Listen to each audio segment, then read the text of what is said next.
fruto um pouquinho também da nossa relação atual, né? Aqui no IF nós não paramos as nossas aulas, na verdade, estamos numa loucura de aula desde março, aulas remotas e, enfim, aquela situação bem complicada.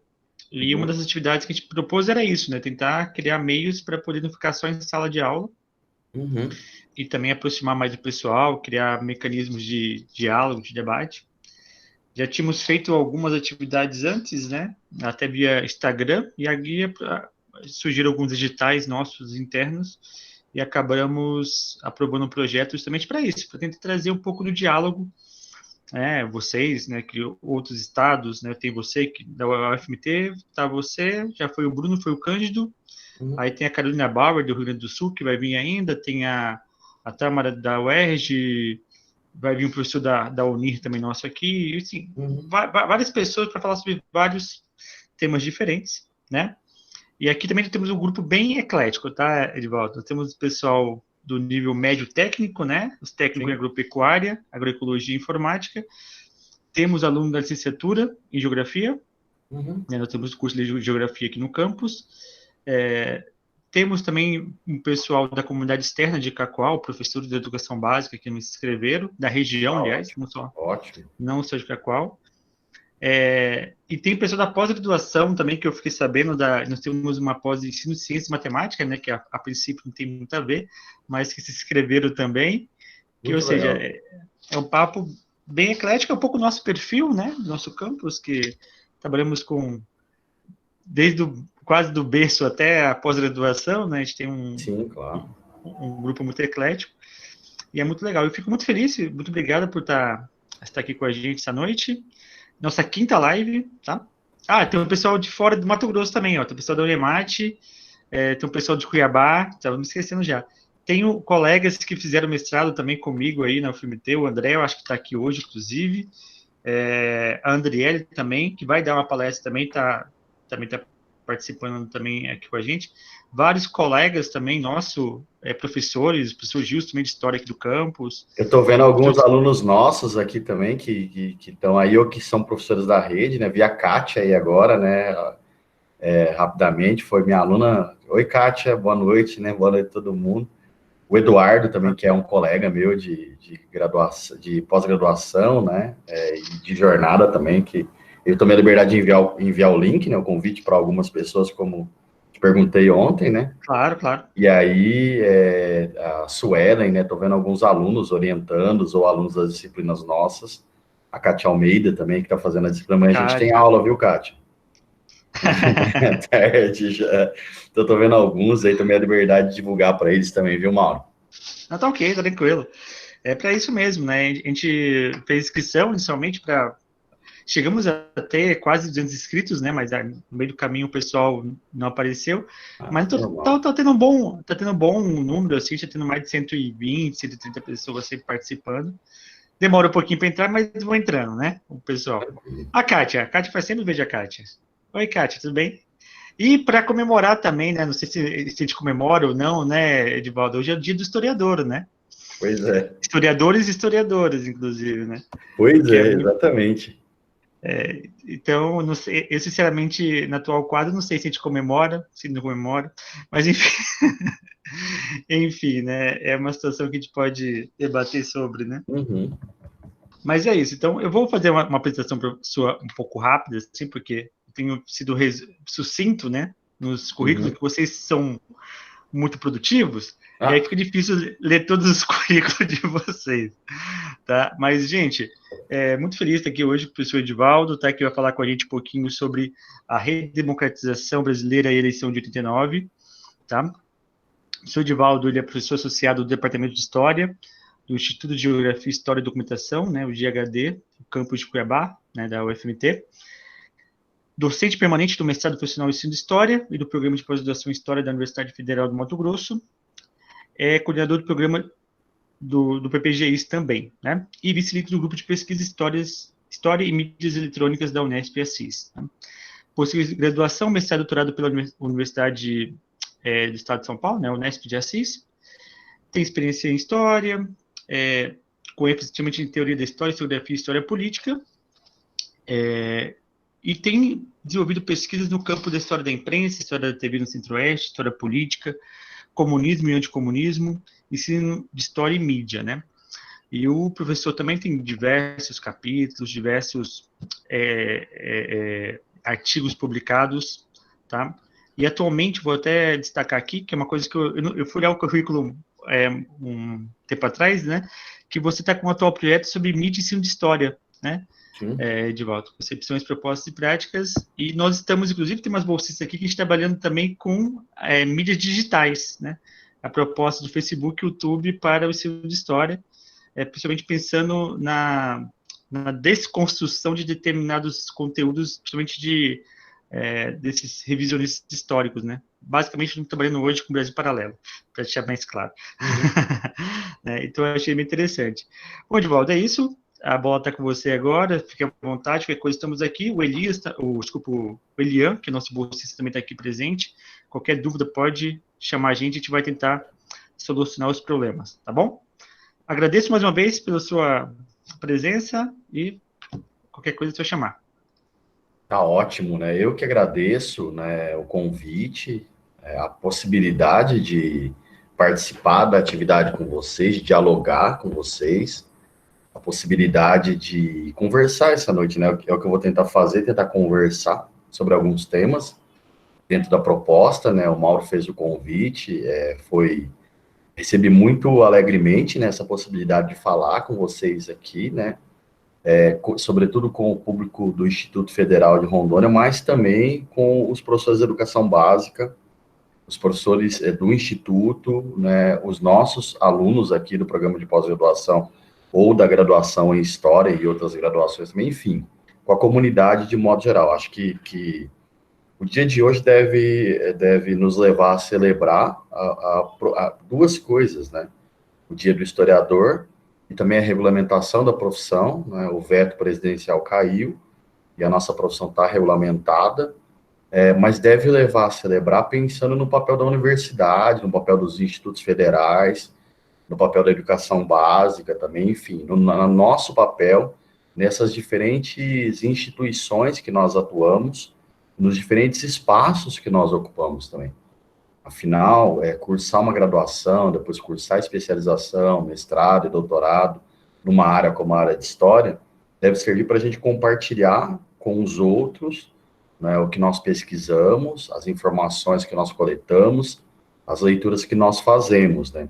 Deve servir para a gente compartilhar a nossa ciência, né? Porque, acima de tudo, o que a gente tenta fazer e tenta demonstrar é que o historiador ele produz um conhecimento específico, né? Um conhecimento pautado em métodos, é um conhecimento baseado no trabalho com documentos, e esse conhecimento é um conhecimento científico e que importa para a sociedade, porque, dentre outras coisas, ajuda muito a sociedade a entender para onde ela está caminhando, como ela caminhou, como ela chegou até aquele ponto, né? A nossa profissão é fundamental, como outras profissões, também para a gente uma vitória, o reconhecimento dessa profissão, mas uma vitória maior é fazer essa profissão, não mostrar que essa profissão tem uma função social, e esta função social, ela não deve nunca ser tirada do historiador, da historiadora, daqueles que estudam e pesquisam e produzem conhecimento na área de história.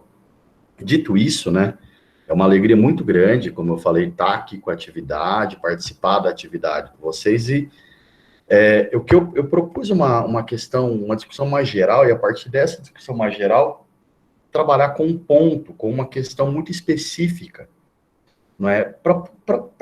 Eu acho que apresentar algumas observações para discutir com vocês. Eu não tenho nenhuma pretensão, nenhuma intenção de apresentar um material pronto e acabado, embora esse material derive de pesquisa, mas apresentar um material pronto e acabado que não fomenta, que não motiva a discussão, ao contrário, o que eu quero é discutir, né? Que eu quero colocar algumas questões para debater com vocês. E essas questões, elas têm início com um pressuposto, e é esse pressuposto que eu gostaria de colocar primeiro, para depois chegar no tema central do que eu pretendo falar. O pressuposto, ele não é meu também, obviamente. Na nossa área, né, isso é muito importante, sobretudo para o público do ensino médio, né, os outros já têm mais experiência, mas na nossa área, a gente também cita muitos autores. Então, o pressuposto não é meu, o pressuposto é da professora aposentada, a professora de História Contemporânea da Universidade de São Paulo, a professora Maria Aparecida de Aquino. Então, na década de 90, a Maria Aparecida de Aquino, ela coordenou uma coleção, né, que envolvia mais de 100 pesquisadores e que daí gerou uma coleção, não com alguns volumes para tratar do DEOP São Paulo, não é? Departamento de Ordem Política e Social de São Paulo. E aí, primeiro eles fizeram a pesquisa, depois produziram os livros, né? E a Maria Aparecida escreve a apresentação dessa coleção, e ela diz o seguinte na apresentação dessa coleção, abre aspas, tá? O autoritarismo não é algo circunscrito a momentos históricos determinados, como, por exemplo, o Estado Novo ou a ditadura militar no Brasil. Mas sim algo profundamente incrustado em nossa sociedade. Para a professora Aquino, a cada momento de autoritarismo explícito, novas características autoritárias juntam-se às que já permeiam nossas relações sociais. Então, dito isso, eu preciso observar, e o Mauro adiantou gentilmente aí também, né, que eu procuro pesquisar as relações entre história e mídia, né, no Brasil, sobretudo no Brasil republicano, né, e aí eu preciso frisar para vocês também que participam da atividade, que diferentes pesquisadores já demonstraram a consolidação da televisão como meio de comunicação social no Brasil. Alguns, inclusive, já trataram das relações entre Estado e televisão no período da ditadura militar. E apontaram com muita consistência para o fortalecimento, por exemplo, da Rede Globo de televisão como meio de comunicação social na década de 1970. Por dois motivos. Para diferentes estudiosos, a Globo, ela, por um lado, ela se beneficiou da infraestrutura construída pelo Estado brasileiro para efetivar um projeto de integração nacional forte na década de 70, e por outro, obviamente, em contrapartida, ela funcionou como uma espécie de porta-voz do regime militar. Inegavelmente. É a partir deste elemento que nós devemos, então, considerar o complexo período que nós pretendemos abordar aqui. E esse período envolve um processo de redemocratização forjado com uma abertura chamada de lenta, gradual e segura, o modo como o país lidou com a anistia, ou o modo também como o país lidou com a campanha por eleições diretas à presidência da República e a emenda Dante de Oliveira, a realização de eleições indiretas, a escolha do Tancredo Neves e a posse do José Sarney, o governo Sarney, a Constituinte e a aprovação da Constituição, bem como as eleições de 1889, especialmente a eleição presidencial. Em 89, a mídia, no geral, exerceu papel central no processo eleitoral, especialmente a Rede Globo de televisão. Além disso, hoje, é inquestionável a identificação da emissora da família Marinho, naquele momento, com o Fernando Collor de Mello. A partir destes pressupostos iniciais, eu gostaria de falar de dois temas, especialmente dois temas, abordar dois temas, de modo geral. Pontualmente até, primeiro, falar brevemente das eleições de 89, e depois colocar em discussão o debate televisivo do segundo turno das eleições, para apontar o papel que a Rede Globo exerceu neste debate, tá? E aí eu vou apresentar para vocês alguns dados aqui, então eu vou iniciar, é breve, mas eu vou iniciar a apresentação de um slide aqui, tá? Um conjunto de slides para a gente poder olhar esses dados e pensar esses dados, alguns deles ou algumas referências que eu vou indicar para vocês aqui, para falar das eleições e também para falar do debate televisivo, tá? Brevemente, frente a isso que eu coloquei. Deixa eu só iniciar aqui o compartilhamento. Tá bom. Alguém só me fala, por favor, que agora eu não vejo mais vocês, se vocês enxergam aí o slide. Ok, Edivaldo, Ok? Tá ótimo. Perfeito. Então, vamos lá. Então, em 89, os brasileiros, eles foram às urnas para escolherem um novo presidente da República. Era a primeira eleição presidencial pelo voto direto depois de 29 tenebrosos anos de espera. O pleito foi muito singular. Ele contou com 23 candidatos, entre os quais alguns eram expoentes do processo de redemocratização do Brasil. Só para dar alguns exemplos, tá? Ulisses Guimarães, Afife Domingos, Roberto Freire, não é? Luiz Inácio Lula da Silva, Leonel Brizola, e alguns que nós conhecemos também, o Paulo Maluf, Fernando Collor, o Afife Domingos, Ronaldo Caiado, alguns deles estão na cena política até o momento, né? São fortes na cena política até o momento. Bom, mas essa não era o único aspecto desse processo eleitoral. Se nós olharmos a eleição presidencial de 1960 e compararmos com 89, nós temos algumas particularidades. Primeiro, o processo de urbanização. Nós ainda, em 60, nós não tínhamos atingido o nível de ocupação, a porcentagem de ocupação das cidades que nós temos hoje, né? A ocupação populacional das cidades. A maioria das pessoas ainda estavam no campo, né? É um momento de transição à década de 60.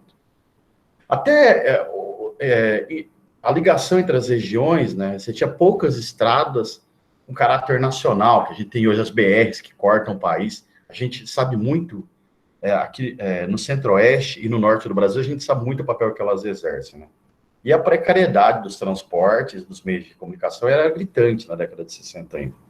No geral, a disputa eleitoral ela se fazia no comício, na rua, nos auditórios e no parlamento. E não existia um horário, por exemplo, eleitoral gratuito de televisão, né? Nos modos que nós tivemos depois. Em 89, não. Nós temos algumas particularidades, né? Por exemplo, nós tínhamos já 235 emissoras de televisão no país. 25 milhões de receptores. Naquele ano, 86% das pessoas entrevistadas numa pesquisa de opinião disseram que tomavam conhecimento de acontecimentos políticos a partir da televisão. E também a questão do horário eleitoral e das pesquisas de opinião que ganham força na eleição de 89. Até a questão do horário eleitoral é um dado muito importante, né? E diz respeito também ao tempo de campanha em televisão de cada candidato, que era bastante discrepante. Ulisses Guimarães, por exemplo, só para vocês terem uma ideia, tinha algo em torno de 22 minutos diários de inserção.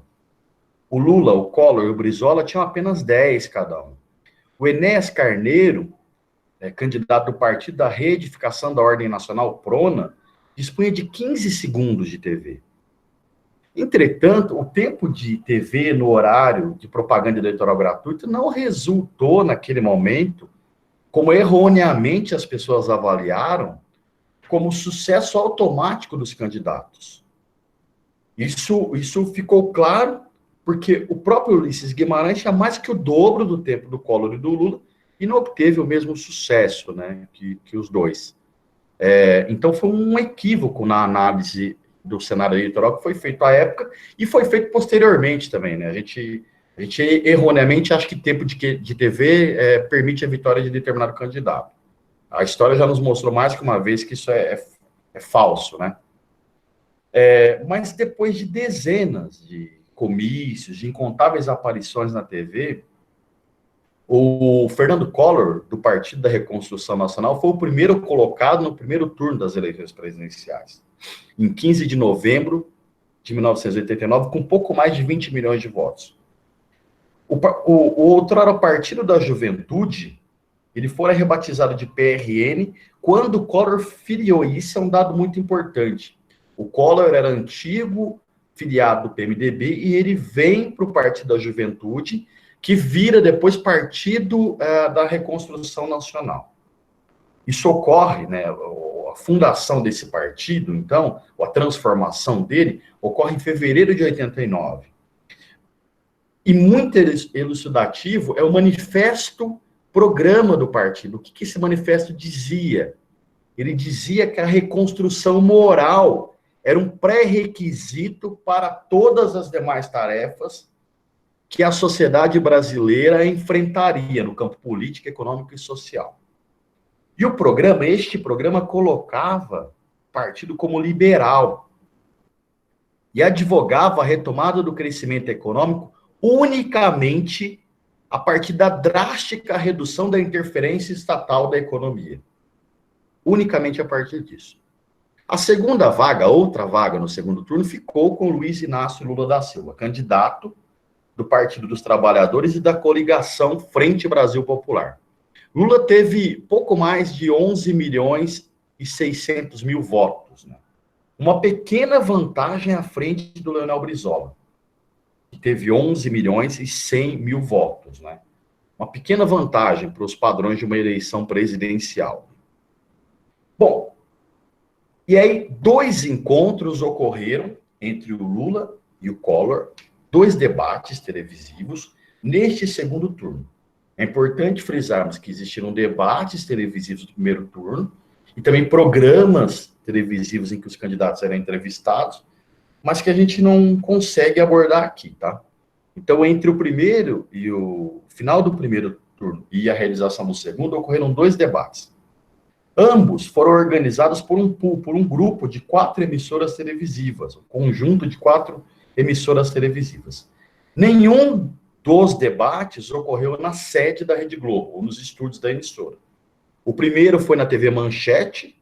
Muitos alunos do ensino médio aí, Mauro, não devem nem ter ouvido, conhecer da história da TV Manchete, né? Uma emissora que não existe há algum tempo, né? Deixou de existir há algum tempo. Então, o primeiro foi nos estúdios da TV Manchete, em 3 de dezembro, né? E para o segundo, as mesmas regras foram utilizadas, mas havia uma previsão do segundo debate ser um pouco mais longo. E o evento contou, inclusive, com um aparato de segurança que foi montado pela TV Bandeirantes. O segundo debate ocorreu na sede da TV Bandeirantes. O debate modificou completamente, sobretudo o segundo, a agenda dos candidatos. Antecipou comícios e exigiu uma preparação especial. Mas também foi cercado de grande expectativa este acontecimento televisivo. Um jornalista renomado, na época, um importante jornalista do Jornal do Brasil, Carlos Castelo Branco, ele classificou o segundo debate como o ato final, que poderia influir no ânimo do eleitor que ainda hesita e cujo voto irá compor a decisão final. No dia 14 de dezembro, o Jornal do Brasil, ele noticiou que eleitores indecisos aguardavam o desempenho televisivo dos candidatos para decidir o voto. Era o caso, pessoal, por exemplo, do então presidente da República, José Sarney. Embora tenha sido muito criticado pelos 2 candidatos, o Sarney disse ao jornal que iria esperar o debate para decidir em qual dos 2 votaria. O clima agressivo, tenso dos últimos dias de campanha, e de acordo com os institutos de pesquisa de opinião, um virtual empate entre os 2 candidatos, o Collor, ele, segundo as pesquisas de opinião, ele toma a liderança nas sondagens em maio, junho, ainda antes do início oficial da campanha, dispara nessa liderança, mas ele perde fôlego, e o Lula cresce do primeiro para o segundo turno, e havia, segundo 2 dos 3 institutos que divulgavam nacionalmente pesquisas na época, uma tendência de empate nos dias antes do debate. Então, isso aumentava a expectativa, o acirramento, a tensão, o peso da campanha, tornava, segundo o Jornal do Brasil, o acontecimento vital para o resultado da eleição. Bom, com a expectativa, né, com essa expectativa anunciada, ocorreu o segundo debate nos estúdios da TV Bandeirantes no dia 14 de dezembro. O evento foi transmitido na íntegra a partir das 21h30 e terminou após a meia-noite, né? Pelas 4 principais emissoras de televisão do Brasil à época: a Globo, a Bandeirantes, a Manchete e a SBT. Então, era gerada essa imagem na Bandeirantes, mas as 4 transmitiam. Acho que o debate, né, pode ter sido captado, ou foi captada a ideia do debate, o significado do debate foi captado também pela imprensa, e a gente pode ver isso, por exemplo, nas charges da época. Esta é uma charge, né, do Vitor Henrique, o Ike, uma charge que foi publicada no dia seguinte ao debate, foi veiculada no Jornal do Brasil. E aí, claramente, a gente percebe, né, tem uma TV incendiada. Então, ele coloca a TV incendiada. O debate, né, segundo esse artista, que é o Ike, ele aponta, ele tem um caráter incendiário, mas é um caráter incendiário com certo potencial destrutivo para a própria TV.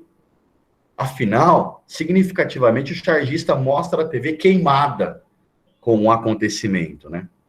Ou com o que viria depois.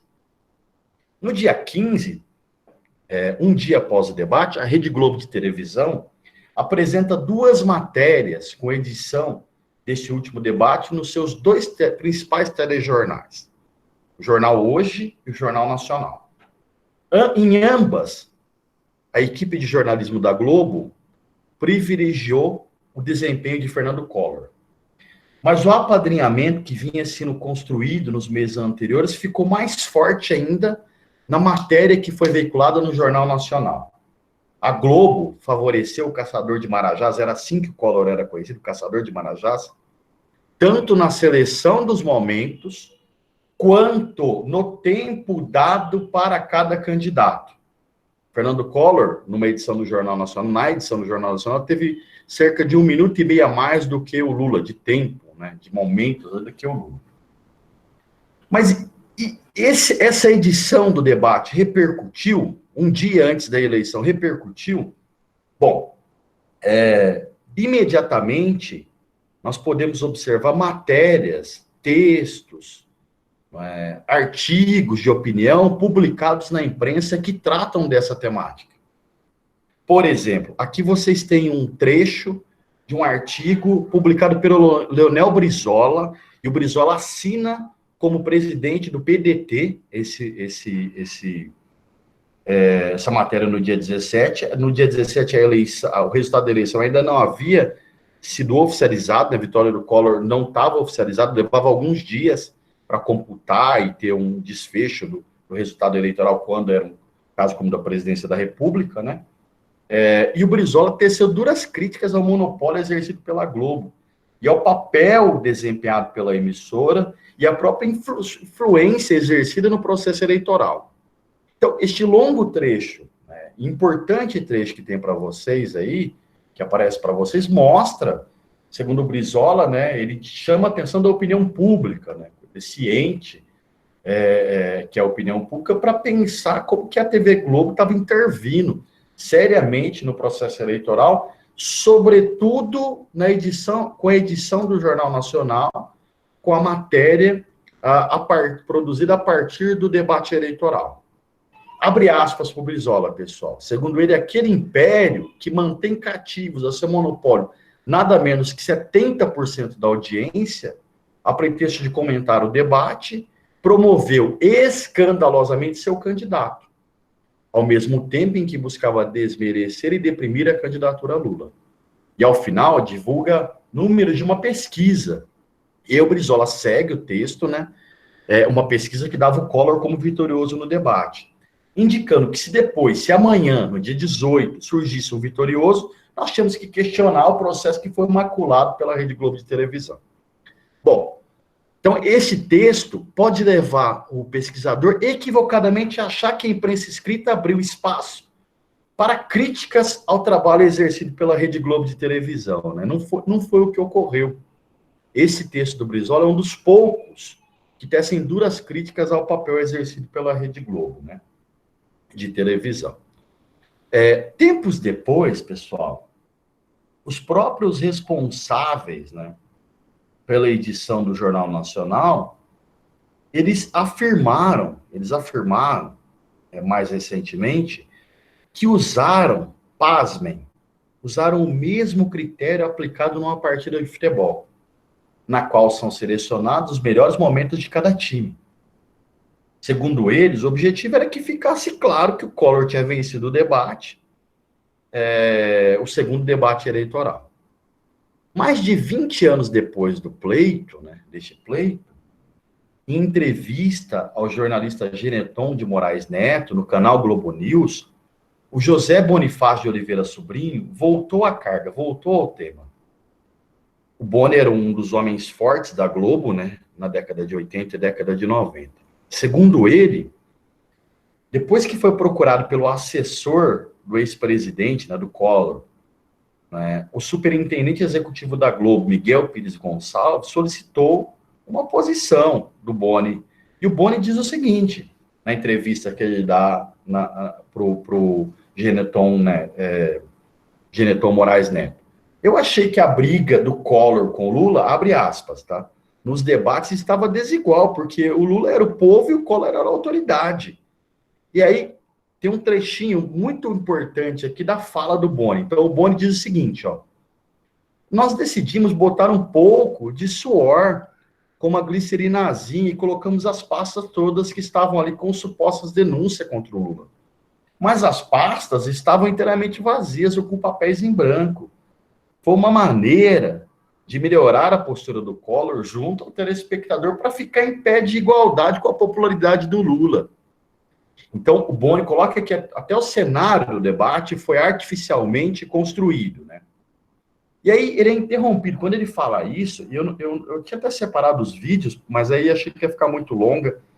E a fala que mais importa aqui para a gente, eu penso que é o debater alguns desses temas, né, tratar de alguns desses temas, né, discutir com vocês. Mas aí ele é interrompido, então, pelo entrevistador, que pergunta, mas aí o suor no debate foi produzido, Boni? Aí o Boni conclui, né? Isso é uma questão, uma metáfora que o entrevistador coloca e ele conclui. Bom, todo o debate foi produzido, não o conteúdo, mas a parte formal nós é que fizemos. E aí ele fecha a entrevista dizendo isso. Esse tema do debate, da preparação, ele vai reverberar em outros programas. O Domingo Espetacular da Rede Record, concorrente da Rede Globo, uma concorrente muito forte nos últimos anos, né? Na semana dessa entrevista para a Globo News, a Record, ela colocou no ar a reportagem, abre aspas, maior diretor da Globo confirma que houve manipulação, palavras da Record, nas eleições de 89. Bom, em 2016, o próprio Boni, ele retomou o tema em entrevista ao programa Pânico, na Rádio Jovem Pan. Ele tratava de maneira muito desdenhosa, né? Ele tratava do cenário de 2016, do golpe, né, 2016, e aí o âncora, né, também de maneira muito satírica, abordava esse assunto e perguntou sobre a participação da Globo nas eleições de 89. E aí o Boni, ele colocou o seguinte, ele falou, olha, a questão é a seguinte, havia um confronto ali do Collor, que era um sujeito bonitão, não para fazer enfrentamento com o Lula. E o Lula, para o Boni, era o sapo popular. E aí o Boni conclui, então, essa ajuda que foi dada ao Collor foi um pedido do Dr. Roberto Marinho. E aí, com uma disfarçatez absurda, o Boni conclui dizendo que a edição foi um acidente de percurso. E aí tem um trecho dessa edição que foi ao ar no Jornal Nacional, um trecho da fala do Boni, né, no ano de 2016, sobre isso. E aí ele coloca, olha, eu não acredito, né, que essa edição tenha tido algum efeito no resultado da eleição, porque o debate ao vivo na Band, em rede com outras emissoras, tinha dado 67% de audiência. Depois, quando foi a edição do Jornal Nacional, você tinha 42% de audiência. de forma que o debate ao vivo foi assistido por mais pessoas que a edição posterior. De forma que não acredito que isso tivesse influenciado no resultado da eleição. E olha como ele conclui, pessoal. Mas, de qualquer forma, não é um procedimento correto. Primeiro, ele faz um jogo retórico com os números aí, absolutamente, que a gente rapidamente pode, absolutamente inconsistente. Ele parte de um pressuposto que o debate deu mais audiência do que o Jornal Nacional, só que ele esquece que o público pode não ser o mesmo, não necessariamente é o mesmo. Então, não tem sentido apresentar esses números de audiência para dizer que o debate não teve, a edição do debate que foi feita, não teve o significado que as pessoas atribuem a ele. Mas acho que grave é o modo como ele conclui, mas de qualquer maneira não é um procedimento correto, né? Pois bem, e aí eu acho fundamental pensarmos, refletirmos sobre o significado desse debate televisivo. E eu gostaria de refletir a partir de um professor que eu acho fundamental, que a gente precisa ler mais, que é o Gilberto Velho. Não é? Então, o Gilberto Velho, ele apresenta fatores que a gente deve mobilizar num texto ensaístico. Ele diz assim, olha, tem fatores que explicam o resultado da eleição, não tem um fator, mas tem fatores. E aí ele salienta que existe uma certa visão hierarquizante na sociedade brasileira, que fica claro na eleição de 89 e especialmente nos debates televisivos. Segundo esta construção social, no nosso Brasil, a gente estabelece como natural e como sendo superior um indivíduo da elite, um representante da elite, quando nós colocamos ele em confronto com alguém de camadas menos abastadas.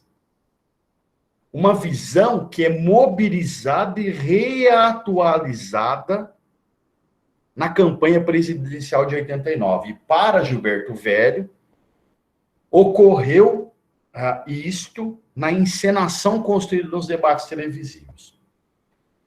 Tem um texto longo aí do que o Gilberto Velho observa, mas acho extremamente relevante. Para ele, o debate final, com toda a sua dramaticidade, apresentou em um palco privilegiado o confronto entre indivíduos de diferentes castas. Se no primeiro debate o simples fato de Lula ter enfrentado de igual para igual o candidato do PRN já seria surpreendente e meritório, no segundo, o que se passou confirmaria a crença nessa ordem natural. Cansado, abatido, possivelmente pela truculenta campanha que envolveu a sua vida particular, Lula parecia, diante da aparente confiança e ou arrogância do opositor, referendar a crença nacional de que um trabalhador não poderia ser melhor candidato a presidente que um membro da elite.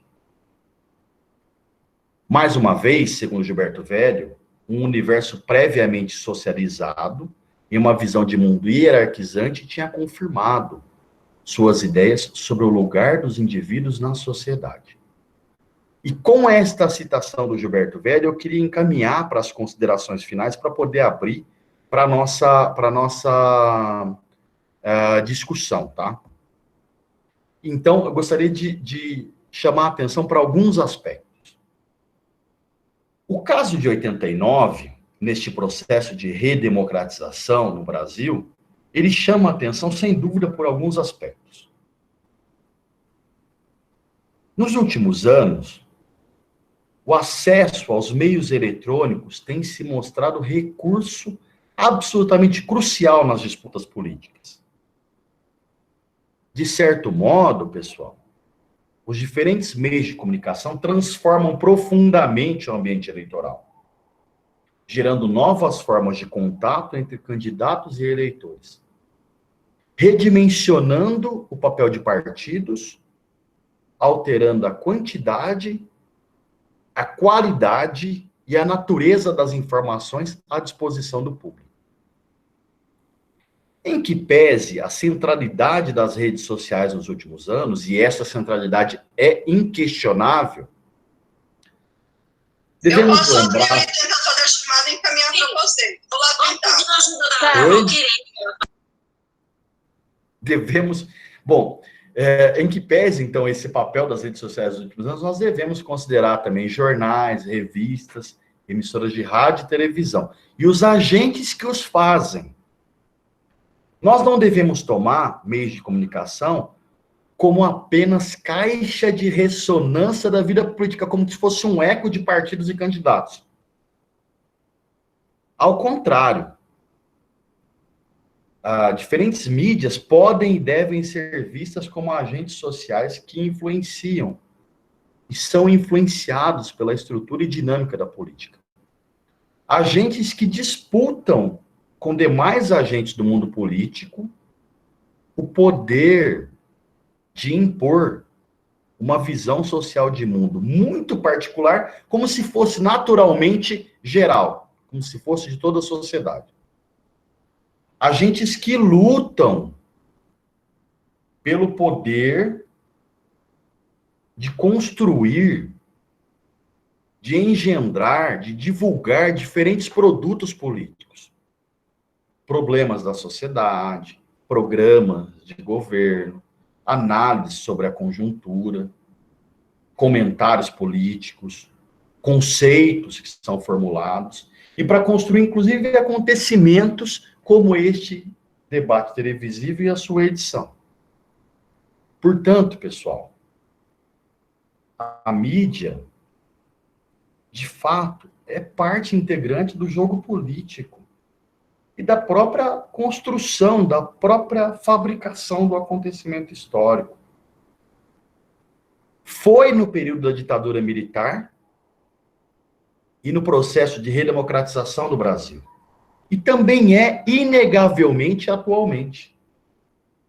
Não devemos, em hipótese alguma, esquecer a atuação desses agentes e das práticas que adotaram.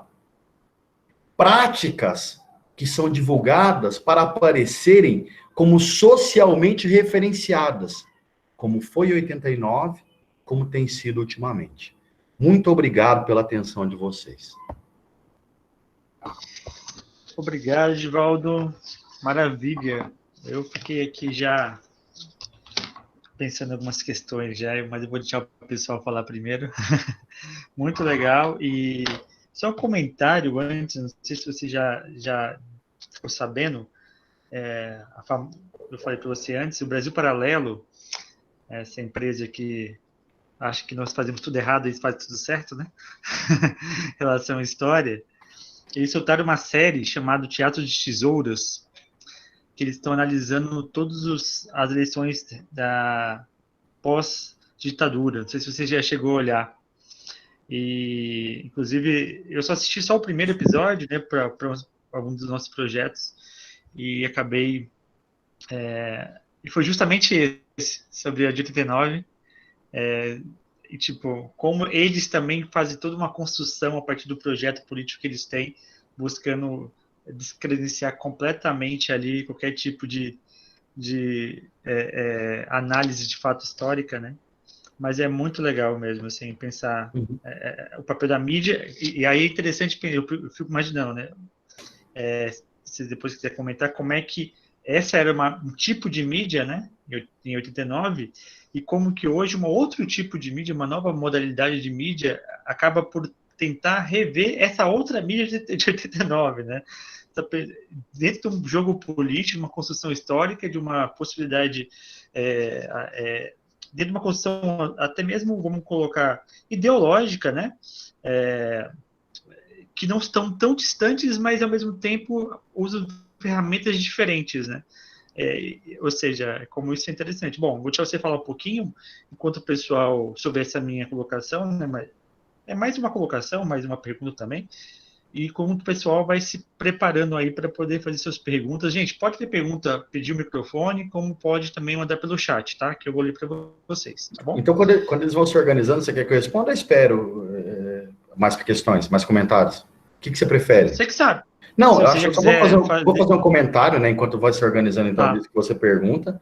Eu agradeço, né, acho que é muito importante a gente pensar essas questões, e aí eu queria partir de uma observação que é a seguinte, né, então hoje a gente tem um outro cenário, né, Você tem um outro cenário. A gente viu isso na eleição de 2014, mas a gente viu isso depois na eleição de 2018 presidencial, e a gente vai ver isso nas eleições municipais desse ano. A gente está se aproximando de eleições municipais, que por conta da pandemia, né, isso vai ser uma característica das eleições municipais, a utilização das mídias sociais, mas havia claramente uma tendência desde 2014, no caso brasileiro, de inserção paulatina das mídias sociais para isso. Bom, então, um processo eleitoral quando a pessoa se lança, né, ela está tentando estabelecer um gesto comunicacional. Ela está tentando apresentar uma mensagem para quê? Para as pessoas dizerem assim, olha, eu acho importante essa mensagem ou não. Isso tem que ficar muito claro. É um processo eleitoral, é alguém que está tentando mobilizar o maior número, né? Um partido, um grupo, então é para isso, para construir essa representatividade, eles apresentam uma proposta e comunicam essa proposta, né? Toda uma simbologia tem por trás disso, né? Por exemplo, o Jânio Quadros, nas eleições de 1960, o Jânio se sagrou presidente e ele falava mal, mas ele gestualmente, ele fazia algo interessante. Ele pega uma vassoura e vai dizendo que vai varrer a corrupção do Brasil, né? Então, a comunicação que o Jânio estabelece com a população é muito significativa, né? E os meios de comunicação, eles são usados em diferentes momentos da história para diferentes atividades, né? Algumas, como essa, né, tem participação decisiva como essa, que é um processo eleitoral, mas em outras também. Por exemplo, na Primeira ou na Guerra Mundial, nós temos a utilização do rádio. Na Segunda Guerra Mundial, nós temos a construção de máquinas que vão virar depois os computadores que nós temos hoje, né? Quem já não assistiu aí aquele filme de alguns anos atrás, O Jogo da Imitação, né? Para perceber a força no cenário britânico da programação computacional, né? Como que isso vai sendo expoente ali. Então, embora a gente tenha hoje, né, as mídias sociais como central no processo eleitoral e também como central na nossa vida, isso não quer dizer que os outros meios deixaram de existir. Eles não deixam de existir. O nascimento de um tipo de mídia não é necessariamente o extermínio de outra, o fim da outra. Tem muita gente que fala assim, a mídia tradicional morreu. Não morreu. O que a gente está vendo hoje é um embate, né, entre diferentes meios, né, e esse embate está ficando claro, cada dia fica mais claro para a gente. E aí, você tem razão, né, Mauro? A gente vê, por exemplo, nas mídias sociais como uma tentativa dos agentes que mobilizam e que utilizam as mídias sociais para classificar de determinado modo emissoras de TV, jornais, e aí vai. Em contrapartida, as emissoras de TV e jornais, eles buscam classificar e construir representações sobre os agentes dessas mídias também. É uma disputa. Então, são agentes, porque o aparelho TV, né, a página impressa de um jornal, um aparelho celular que tem uma rede social, ele não funciona sozinho, você tem agentes por trás. A história, ela é feita de gente de carne e osso.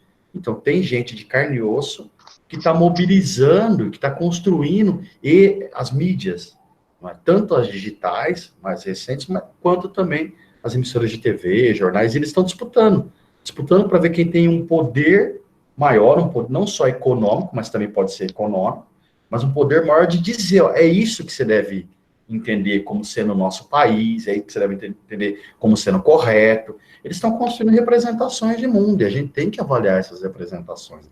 É uma disputa que é muito legal, como você disse, das orientandas, né? Dos orientandos de Bibic, né, para pensar o Brasil paralelo, é uma disputa muito legal, e é importantíssimo pensar, né, a atuação nessas mídias digitais aí, que mobiliza muito, e que está mudando o cenário, está mudando os nossos hábitos de consumo. Esta semana mesmo, semana passada, nós assistimos, alguns de nós, acho que pelo menos um pedaço, de jogos da Champions League, né, da fase final da Champions League, pelo Facebook. Quando eu falo alguns de nós, 3 milhões de pessoas assistiram isso. É um recorde mundial de público. Mas ainda sabemos que pode crescer muito mais. Então, assim, é uma forma que nós tomamos como impensável nos últimos anos, né? Então, os meios estão disputando. Aí essa disputa entre os meios está ficando claro para a gente nos mais diferentes cenários, seja numa transmissão esportiva, né, seja numa campanha política, como a gente vai ver agora, como a gente está vendo agora e vai ver agora nos próximos meses. Muito legal pensar isso que você coloca, Mauro. Valeu, obrigado aí. Que é isso, bom, tem muita coisa para bater papo depois também, que eu tenho interesse na sua pesquisa e para minha pesquisa, porque é justamente isso, né? Pensar um pouco como essas novas mídias acabam por influenciar diretamente na construção histórica de hoje, né? O historiador é do presente, né? Apesar de a gente tem que pensar sempre isso. Bom, mas vou passar para o pessoal aqui que estão tímidos, não estão pedindo microfone, mas tem algumas perguntas no chat aqui, né? A Suelen Cerqueira, imagino que seja até sua aluna, não sei se mas fez uma pergunta aqui. Professor, o senhor poderia falar um pouco mais dos fatores hierarquizantes para a vitória de um candidato proposto por Gilberto Velho, né? Eu também tenho interesse, tá? Então, pergunta minha e dela, então vou pegar carona. O Eliseu fez um comentário que eu acho também interessante. Ele falou que falas do Stalin, né? A imprensa é a maior arma do nosso partido. Tem ainda o Ismael, que fez uma pergunta. É possível que a mesma Globo que prejudicou Lula pode ter favorecido mesmo nas eleições de 2002? Aí, deixo com você. Tem mais umas outras, depois a gente continua aqui, mas vamos parar nas 3, né? Para dar tempo de você responder. E aí? Pô, eu agradeço as questões também formuladas. Para a Suelen, que pergunta, é aluna nossa, está fazendo uma disciplina, acho que uma disciplina aqui com a gente agora, mas eu conheço a Suelen de outros momentos também. Quando ela era estudante, primeiro em Coxim, né, depois estudante em Dourados, também na Universidade Federal da Grande Dourados. Então, estou enviando a referência para ela, pelo chat, para quem tiver interesse nesse ensaio do Gilberto Velho. É um ensaio, é um texto curto, de caráter ensaístico, né? Numa edição que tratou das eleições de 89 na Novos Estudos, que é uma revista muito importante, né? Para discutir conjuntura e tal. E aí ele mostra, por exemplo, um dos fatores que ele vai dizer, que é muito claro, né, nesse processo, é a campanha, de modo geral, ela coloca, não é, que o país deveria ser governado por alguém que era esclarecido, e ser esclarecido, estudado, não é, ele naturalmente só poderia ter o Collor como representante, porque o Lula não tinha estudo. Não é? Então você tem essa questão do estudo, né? A educação formal era apresentada como um pré-requisito para você ter um bom candidato. A tradição também, o Collor vinha de uma família, né, de políticos, vem de uma família de políticos, né, de avô político, pai político, e aí vai. Então isso era colocado também como um elemento, né, que o Lula não tinha, que por isso não poderia assumir o país numa primeira eleição direta, né, segundo o Gilberto Velho. E também tinha um caráter muito forte, que era o caráter que o Gilberto Velho coloca, que é do messianismo. Simbolicamente, em 89, a Rede Globo de televisão, ela apresenta 2 telenovelas, que é um ponto que eu não abordei aqui, que eu estou trabalhando nisso agora, né, esse material, ele é um texto, né, que vai para uma revista acadêmica, e aí eu estou trabalhando num ponto que ainda precisa ser discutido, que é o seguinte: 2 telenovelas da Globo, a Que Rei Sou Eu, né, e a telenovela O Salvador da Pátria, elas colocam o tema da corrupção na agenda eleitoral daquele ano de 89. As 2 novelas. Né, e colocam os salvadores, né, as figuras que chegam para salvar os 2 espaços em que a telenovela se passa. Então, é claro que também, além das telenovelas, você tem programas de entrevistas, você tem minisséries que a gente deveria pensar, para pensar esse agendamento construído pelas emissoras de televisão, para dizer quais temas são fundamentais, quem pode lidar com esses temas. Então, o Gilberto Velho também chama atenção para isso. Ele diz assim, quem que poderia lidar com os temas que eram fundamentais da sociedade brasileira? Por exemplo, a questão econômica e também o papel que o Estado deveria exercer. Bom, a televisão apresenta o Collor como podendo lidar com esses temas. E não o Lula, porque o Lula era trabalhador e não tinha conhecimento para isso. Mas mais do que isso, ele estava vinculado a um partido de esquerda.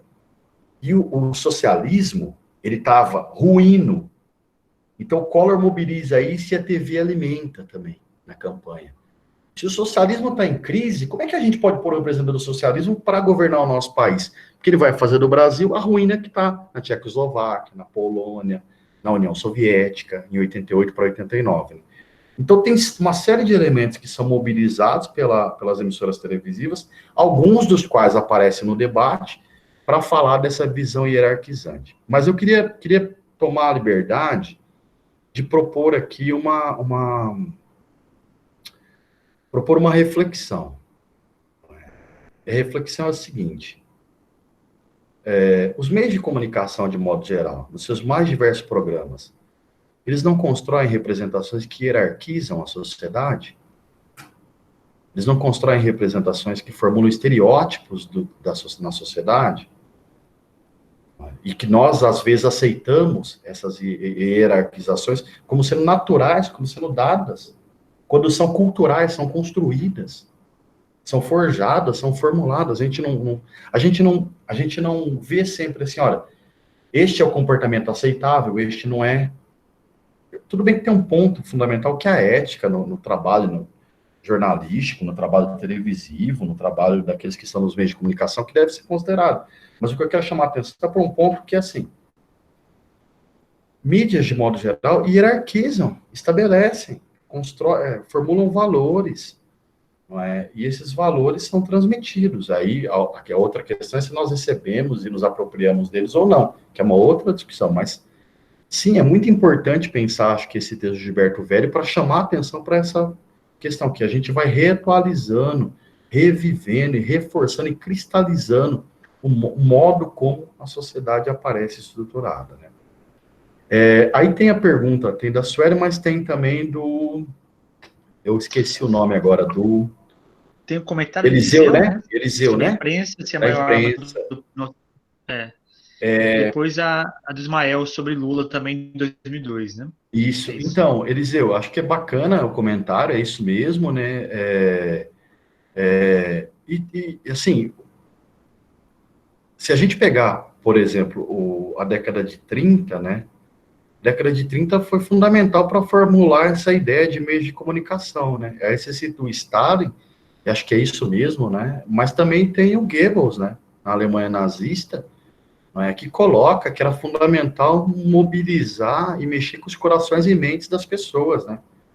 E o cinema deveria ser utilizado para isso, o rádio deveria ser utilizado para isso, a TV, que estava nascente na Alemanha, sendo utilizada para isso, não com a mesma força que o cinema, que o rádio, mas também, enfim. Talvez nós podemos pensar, Eliseu, que a década de 30, não é, e o papel exercido pela União Soviética, o papel exercido pela Itália, o papel exercido pela Alemanha, então nazismo, fascismo e stalinismo, de algum modo mobilizam os meios de comunicação nesse processo que é a construção desses regimes. Eu acho que é uma boa lembrança que você faz a gente, tá? Ismael, eu não tenho dados assim, né? Então, eu estudei essa eleição de 89, eu não tenho dados de pesquisa sobre 2002, mas o que você coloca é plausível, pode ter favorecido, não é? Eu costumo sempre citar uma frase que é de um político mineiro, né? Que é o Magalhães Pinto, que foi um dos articuladores do golpe civil-militar de 64. O Magalhães Pinto dizia o seguinte: olha, política, minha gente, é igual nuvem, muda todo dia, né? Assim como mudam as nuvens. E o Magalhães Pinto fala isso em 65, quando ele descobre que não ia ter eleições presidenciais, ele era um dos candidatos, né? Os virtuais candidatos para as eleições de 65. Mas pode ter favorecido, sim. Mas eu acho que tem um outro ponto importante na eleição do Lula, apesar de eu não ter pesquisa sobre isso, em 2002. Eu acho que a mudança de diretriz no Partido dos Trabalhadores e a Carta ao Povo Brasileiro tornou o Lula mais palatável à elite econômica brasileira, em 2002. E acho que o Duda Mendonça teve um papel fundamental para construir o Lula Paz e Amor, né, no processo de campanha. Acho que isso são dois dados. Mas também, um outro dado importante é que a política econômica do Fernando Henrique Cardoso e do PSDB, que no primeiro governo deu a segurança, né, da estabilidade econômica com o Plano Real, no segundo apresentou para a gente as privatizações em larga medida e um arroxo econômico, com a diminuição do Estado, um arroxo econômico tremendo, o que também levou a muitas críticas ao governo Fernando Henrique. Então, acho que são um conjunto de fatores. Mas eu acho que é possível, a gente pode pensar isso, mas aí precisaria pesquisar um pouco mais sobre esse assunto. São informações que eu tenho da vivência essa aí, viu, Ismael? E agradeço também pela pergunta. Beleza, tem mais perguntas aqui. Tem um comentário da Kátia, né? Sobre, ainda nesse sentido, o documentário de privacidade hackeada demonstra disputa nas redes sociais. Eu já parei para assistir, nunca acabei assistindo esse documentário, mas preciso assistir. Parece ser bem interessante assim. Você vai sendo tomado por tantas coisas de trabalho que as coisas legais que você quer assistir você acaba não conseguindo muitas vezes, né? Tem a pergunta do Eduardo. Gostaria, se possível, que o Edivaldo comentasse um pouco sobre o controle social da mídia, tema tão delicado no Brasil. Parabéns, Edivaldo, e parabéns para os organizadores. Obrigado também.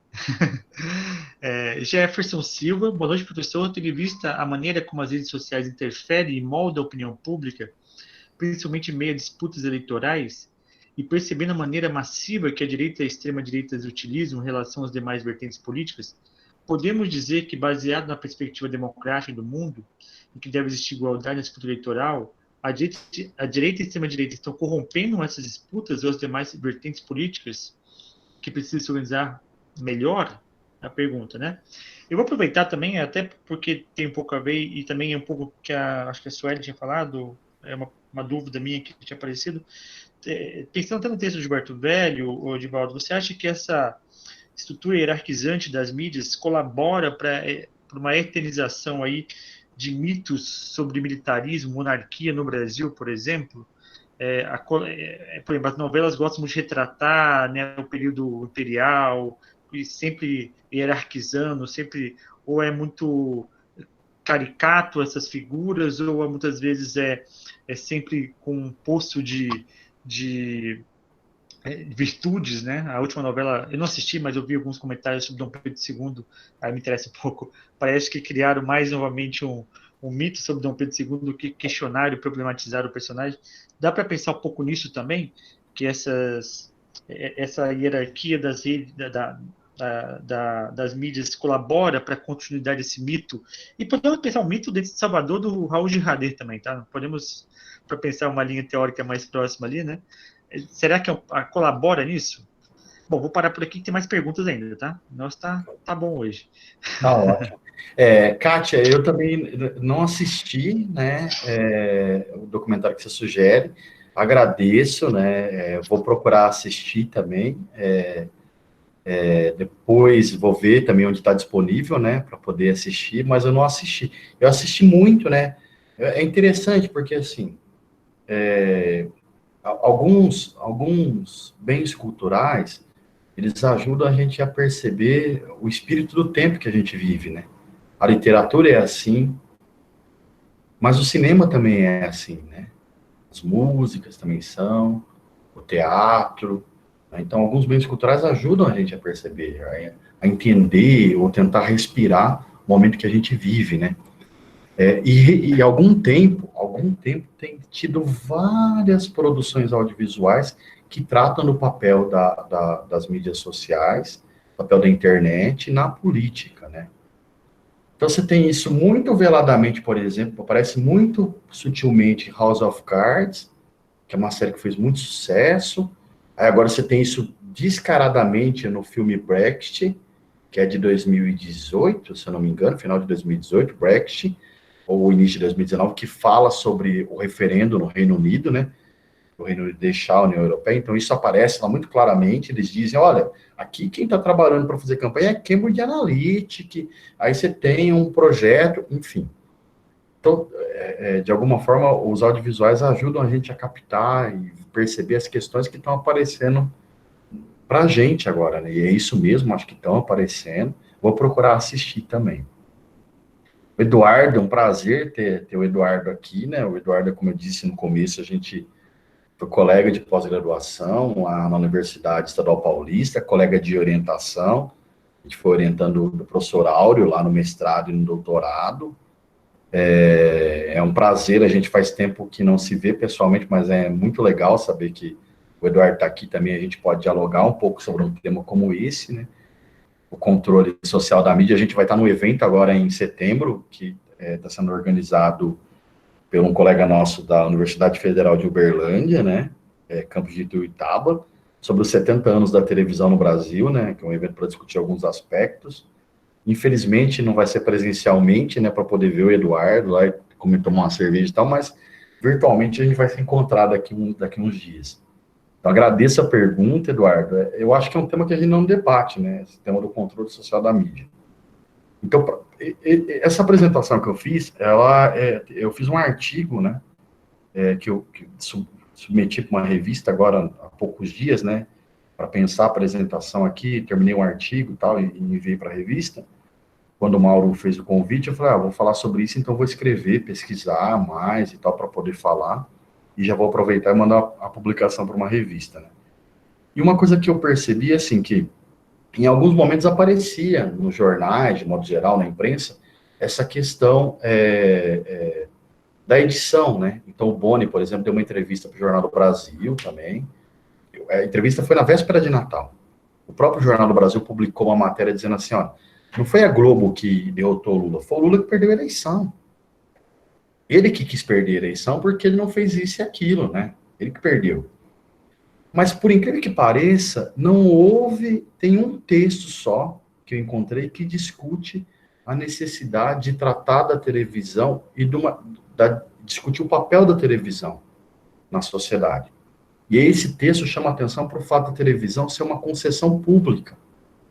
No caso da Globo, por exemplo, é uma concessão pública para uma empresa privada, para um grupo que faz negócio com isso. Então, uma concessão pública para uma família, para um grupo que investe e que ganha dinheiro com essa concessão pública. TV no Brasil é concessão pública, temos que lembrar isso. Só que a imprensa, embora ela critique essa questão da Globo lá em 89, interferiu na eleição, em nenhum momento ele chama atenção para a necessidade de iniciar um debate para discutir os processos de concessão. A ideia do que deve ser a televisão, qual deve ser o seu papel social. Ao contrário disso, isso fica intocável. Mas eu acho, Eduardo, que a gente passou da hora de ter essa discussão. É importante uma sociedade madura, uma sociedade estabelecida, e talvez esse não seja o nosso caso, aí que é o problema, né? Ela precisa discutir qual é o papel dos meios de comunicação. Né? No cotidiano. E aí também na política, né? Pois bem, a questão da mídia social, das disputas eleitorais, né? Que o Jefferson coloca, é uma questão muito relevante. Talvez em 2012, 2011, 2010 para frente, né?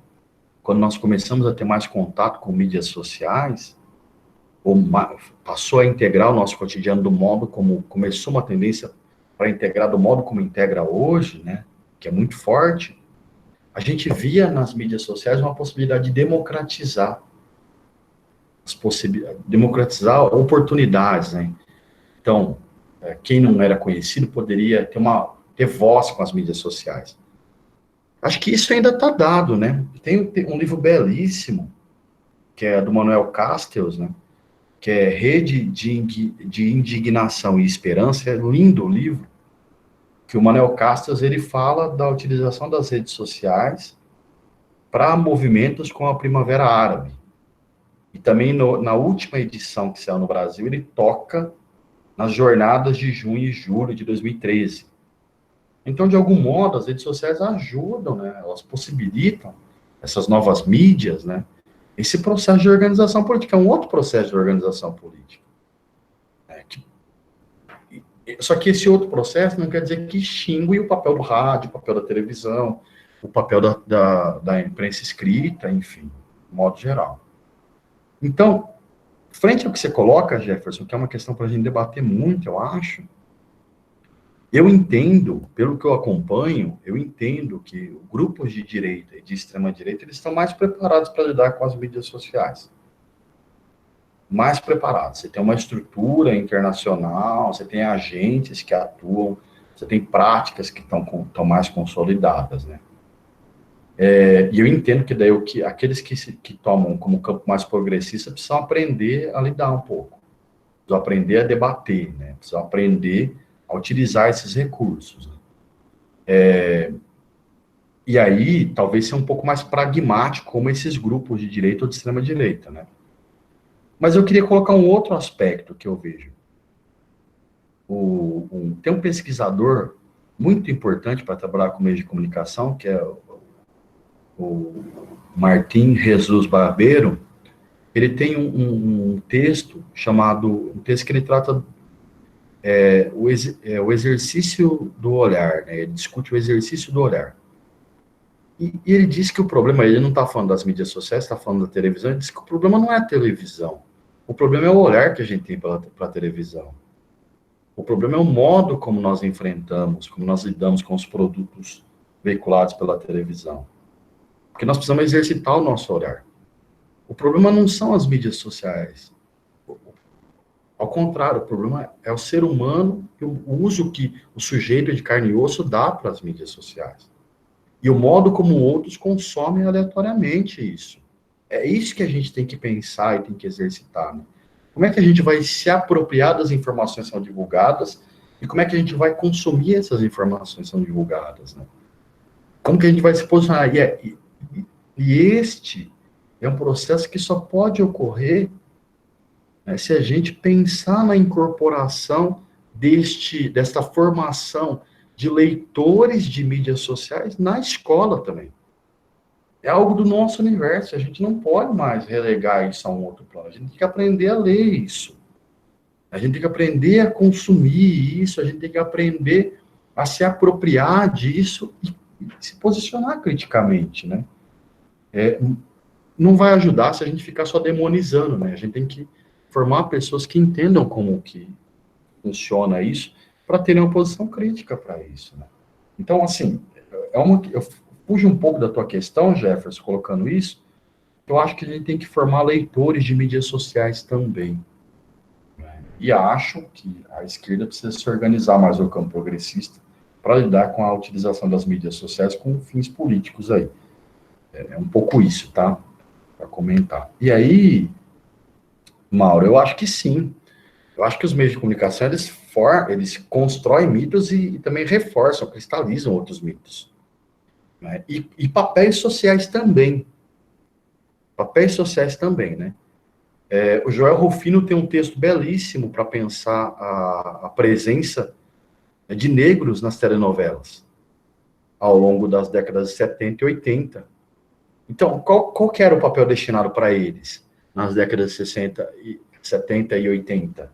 O papel era o papel de mordomo, de empregada doméstica.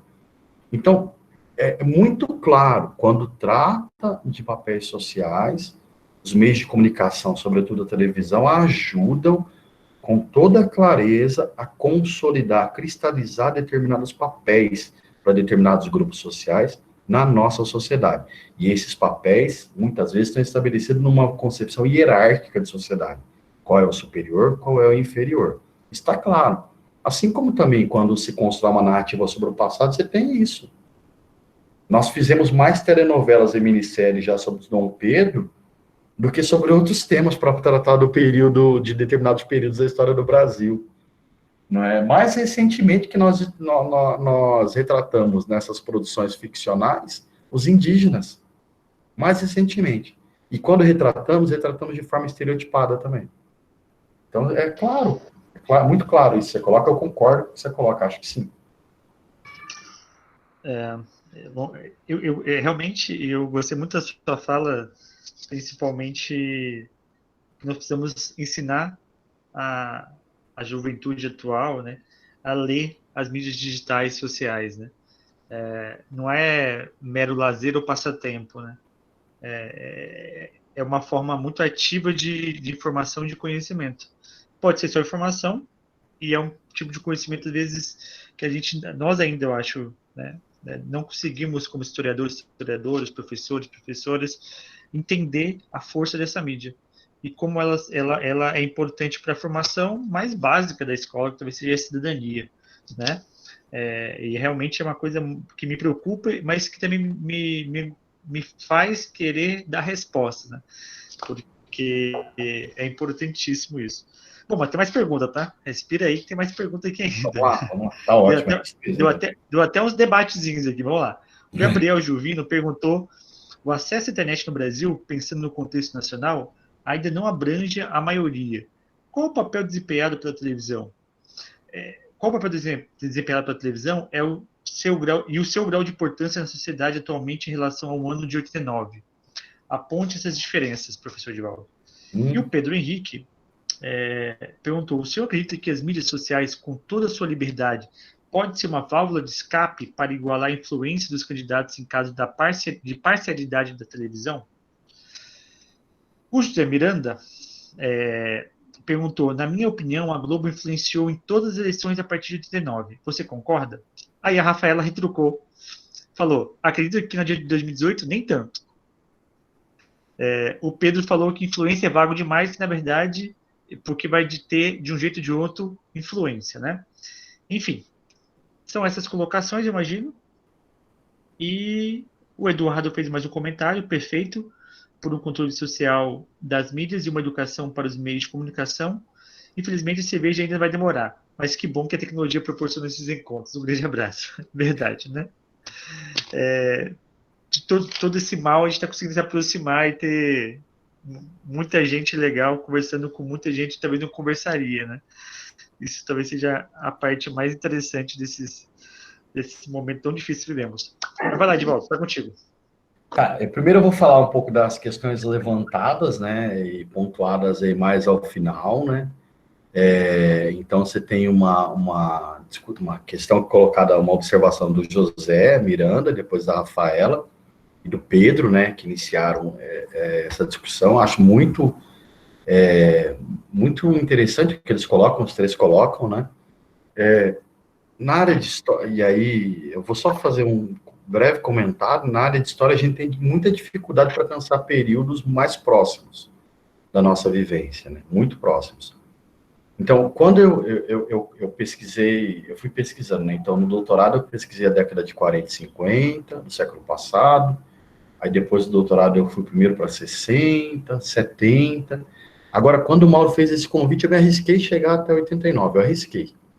Então, o Mauro falou do convite, eu falei assim, eu vou falar disso, tal, eu tinha pensado, mas foi todo dia que eu pensava nesse convite do Mauro, eu pensava poxa vida, mas é algo que está muito próximo da gente ainda, né?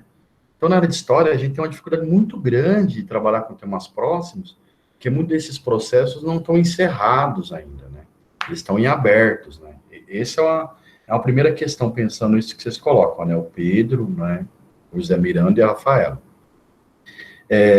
Mas eu queria também fazer uma outra observação a partir do que vocês colocam, né? Duas observações, na verdade. Então, assim, novamente eu volto. Os meios de comunicação, qualquer meio de comunicação, não é uma entidade abstrata. E não é monolítica também, não é? Você não tem um meio de comunicação agindo de uma forma monolítica, com uma voz no único sentido, né? Os meios de comunicação são feitos por sujeitos históricos, por pessoas. Então, uma rede social, o Facebook, é utilizado por pessoa, tem pessoas utilizando, tem pessoas construindo, formando lugar, linguagem, a partir da linguagem populacional, computacional, tem pessoa construindo, postando, divulgando, curtindo, e aí vai. WhatsApp também, tem gente que manda o vídeo para o outro, alguém que fez o vídeo pôs ali, e aí vai. Mas também a TV também é assim, ela não é uma entidade abstrata, né? É feita por gente de carne e osso. E aí tem um ponto que é assim, qualquer coisa, e isso eu acho que para a gente é importante, qualquer coisa feita por gente não é isento. Não existe, a gente um dia sonhou, ou algumas pessoas ainda sonham com neutralidade, não existe neutralidade. Então, não existe neutralidade no uso das redes sociais, não existe neutralidade no uso, na pauta jornalística de uma emissora de TV, no editorial de um jornal. Pode ter uma pretensão, que é divulgada por um meio de comunicação, de transmitir informação. Mas essa pretensão, ela não deve permitir que a gente tome como neutro. Assim como não tem neutralidade numa transmissão do Facebook, não tem neutralidade num post que a gente divulga, num num meme que a gente passa para frente, isso não tem. A gente pode fazer isso de forma mais automática ou menos, mas não tem como, né? Então, de alguma forma, né, a gente tem que pensar nisso, né? Não há, pelo menos é uma posição minha, né? Que não há neutralidade, né? Não há isenção. E nesse caso, eu acho que a gente tem que somar as duas coisas, né? Que vocês colocam. Então, primeiro, a gente tem que somar, não é, o trabalho dos meios de comunicação tradicionais para construírem uma determinada pauta que veio à tona no processo eleitoral de 2018. Por exemplo, um tema do processo eleitoral era a corrupção.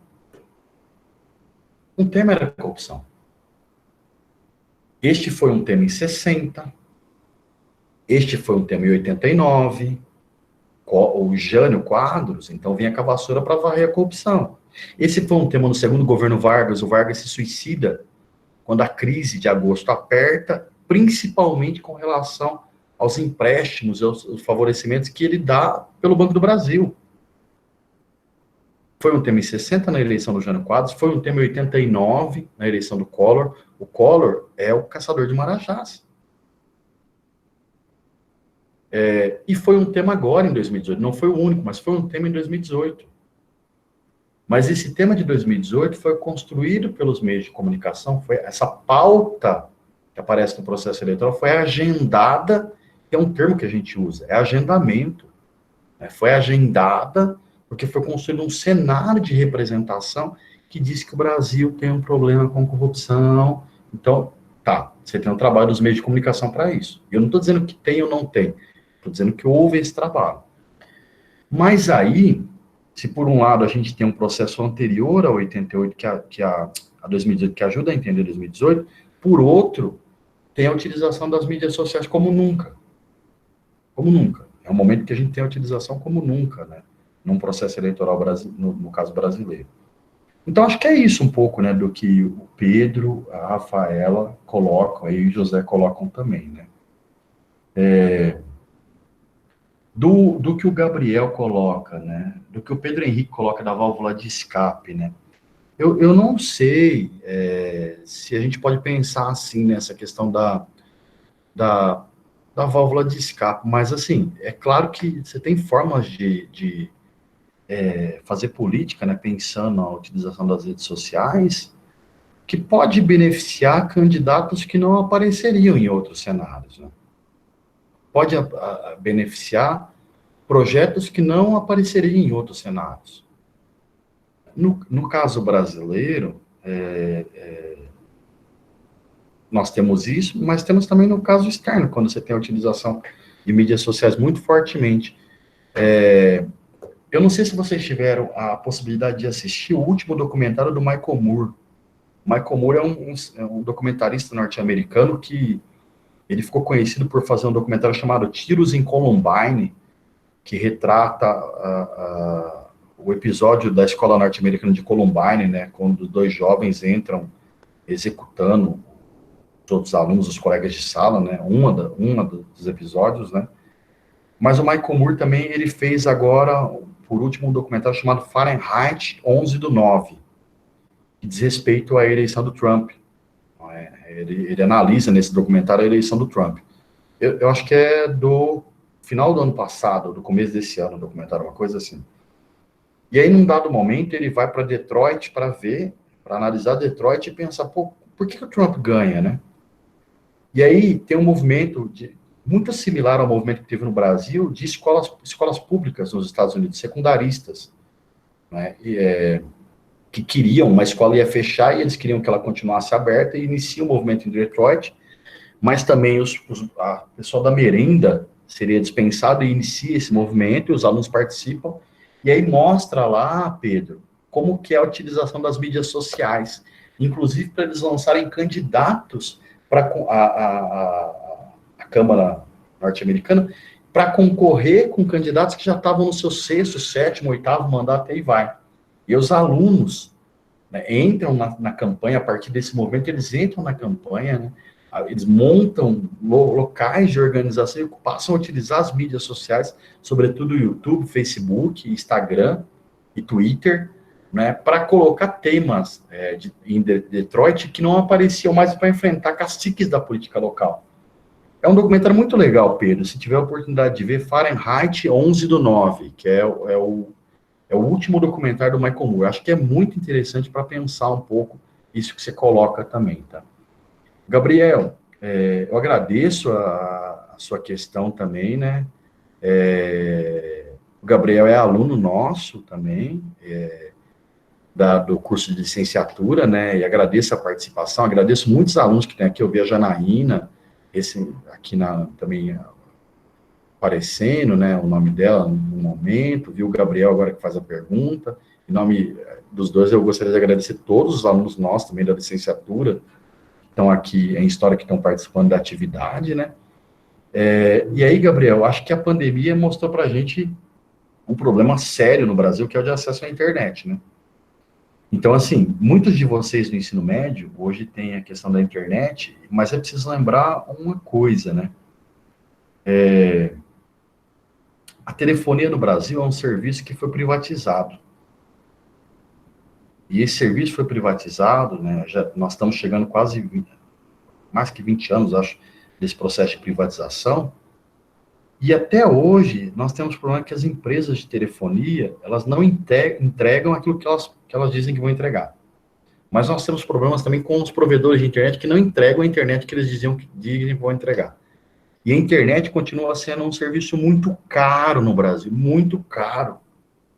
Gente, nessa questão da pandemia, né, nesse momento difícil que a gente está enfrentando, com muitos mortos, né, a gente discutiu uma série de temas, a gente tratou de uma série de temas, mas a gente não viu o Estado e os representantes falarem da questão do acesso à internet e da democratização desse acesso.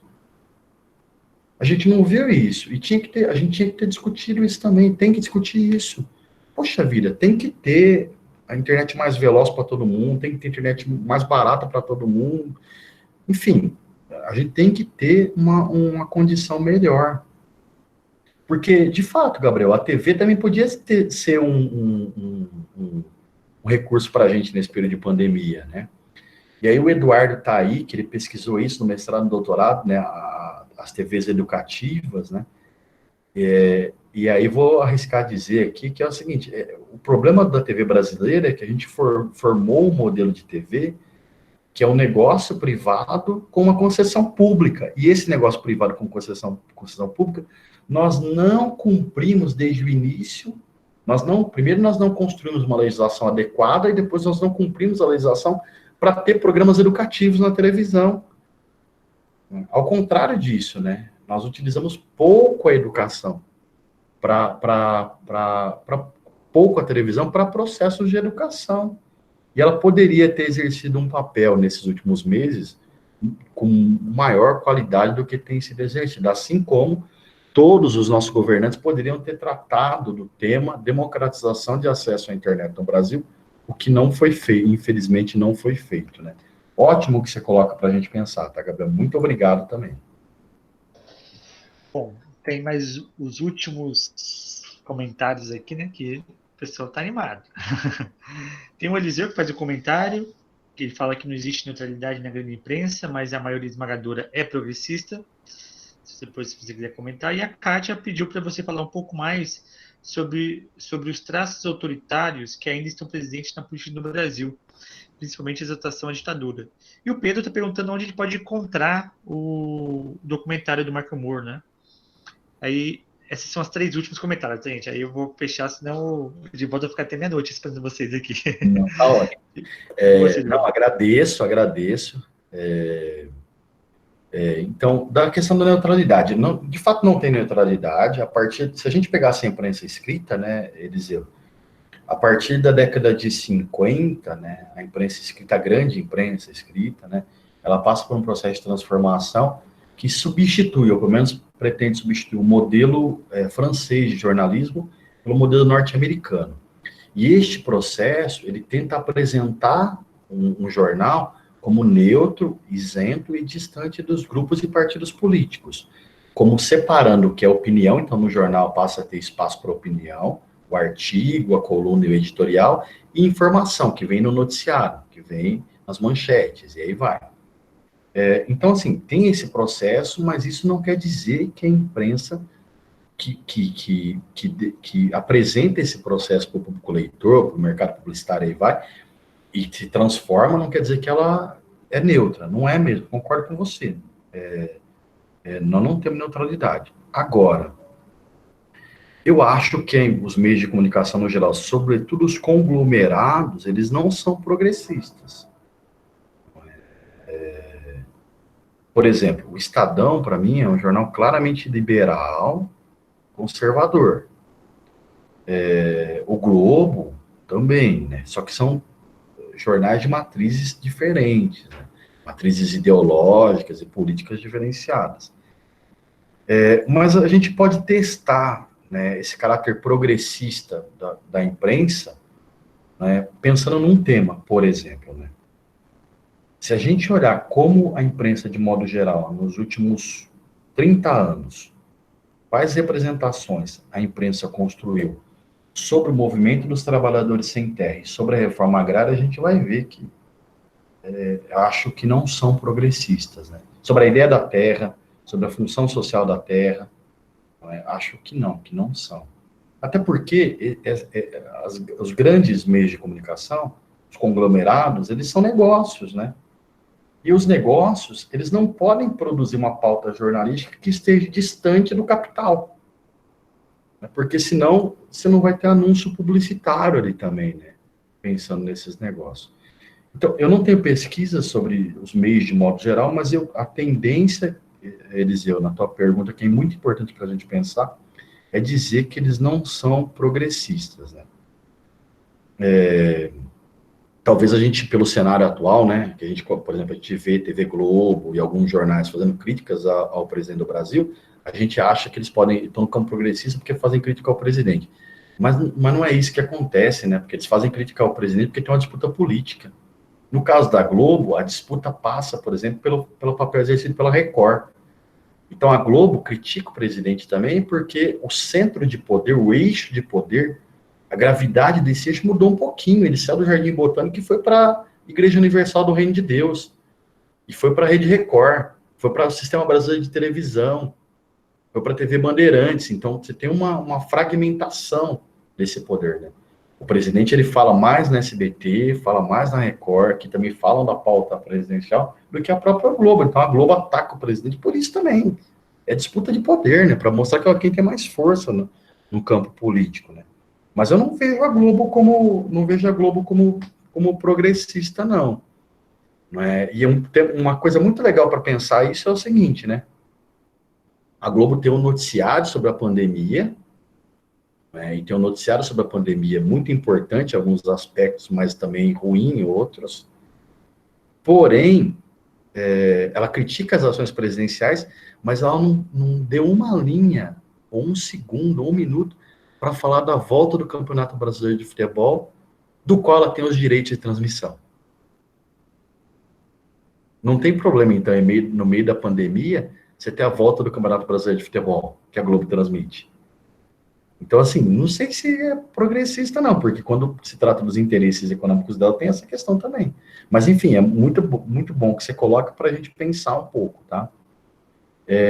E aí, o Pedro pergunta, né? Eu acabei assistindo o documentário, esse documentário, eu não sei se está disponível em outra plataforma, mas é possível depois questionar, ver, mas eu acabei assistindo no Telecine, né, recentemente. Então, não sei que dizer se está em outra plataforma, mas é possível que a gente encontre em outra plataforma ou procurar no YouTube, né? Ou em alguma outra plataforma de vídeo, viu, Pedro? Aí a Kátia, né, pergunta, né, um pouco desses traços autoritários presentes na política do Brasil, a exaltação à ditadura. Eu comecei citando a Maria Aparecida de Aquino para dizer que, assim, o fato da gente estar num período republicano não quer dizer que as práticas do período ditatorial e o comportamento eles desapareceram. Ao contrário, às vezes eles podem são reatualizados, e mesmo no período democrático, ou de experiência democrática, eles são retomados, né? E aí, esse momento atual nosso, ele é claramente, é claro para ver isso também, né? Alguns traços autoritários e essa exaltação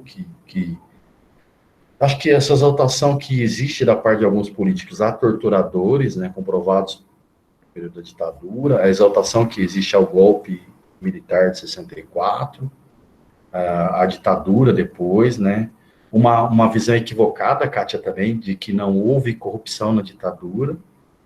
Todo lugar que eu falo, eu cito o trabalho do Pedro Campos, né, a tese dele chama Sagradas Catedrais.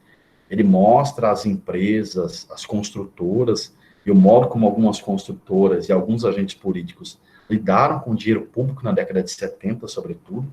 Ele mostra lances de corrupção ali. Então, isso também é um equívoco, né? É um equívoco a gente achar que no período da ditadura teve um milagre econômico, né? E as pessoas falam disso constantemente. Nós tivemos, em dado momento, crescimento econômico, mas que não foi acompanhado de distribuição de riqueza, e que também foi acompanhado de um arroxo salarial. Então, é muito importante, eu acho que, né, é muito importante a gente pensar que uma das funções da história, né, é não deixar que as pessoas esqueçam.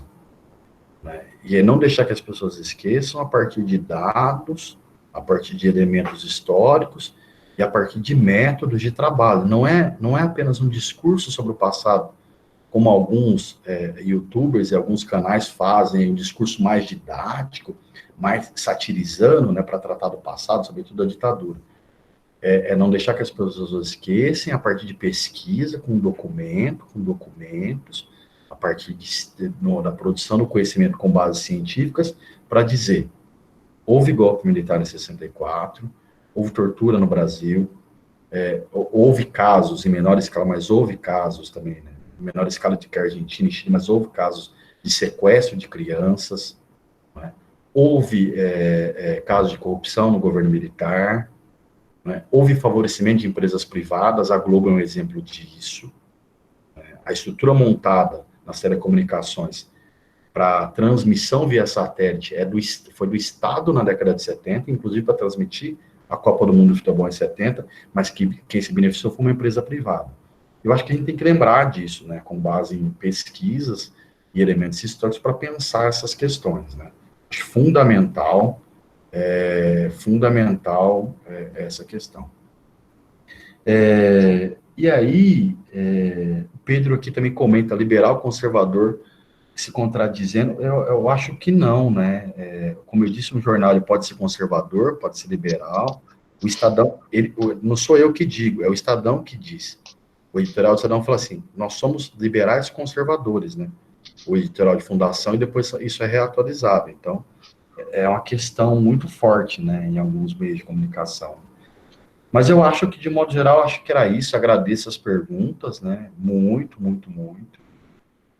Acho fundamental as questões que vocês estão colocando, né? A Pamela coloca uma outra questão aqui, que acabei vendo no chat, abriu o chat, aí você fica com vontade de responder, viu, Mauro? Fique à vontade, eu ia até te colocar. Acabei abrindo aqui, a Pamela fala do esposo militar da reserva, e uma palestra onde o general pastor disse que não houve ditadura militar. Poderia me dizer algo sobre isso? Sim, Pamela, houve ditadura, isso é inegável, né? Não tem como, né? Então a gente não pode dizer, por exemplo, quando tem o que a gente pode usar para pensar assim, que um regime democrático, uma experiência democrática foi interrompida, né? Os atos institucionais. Então, os atos institucionais, eles, e a escolha dos militares para governar o Brasil, do Castelo Branco em diante, né? Então, os atos institucionais e a escolha dos militares sem eleições, rompendo a Constituição que existia, demonstra para a gente que teve uma ditadura militar. Esses são dois elementos que a gente pode, de cara, dizer, olha, do ponto de vista jurídico, constitucional, é inegável que nós tivemos uma ditadura militar por conta do rompimento com a Constituição, o modo como foi declarada a vaga presidência da República em 64, numa sessão conjunta entre Câmara e Senado, às 3 horas da manhã, não é, do dia 1º de abril. Então, isso são elementos para a gente pensar assim, olha, não tem como, é uma ditadura militar, e aí discutir a característica dessa ditadura, tá? Acho que esse é um elemento importante para a gente pensar, tá? Enfim, mas eu acabei perdendo aqui as questões agora, acho que é isso, Mauro, não sei se eu respondi, agradeço muito as questões colocadas aí, e as observações colocadas, né, por vocês.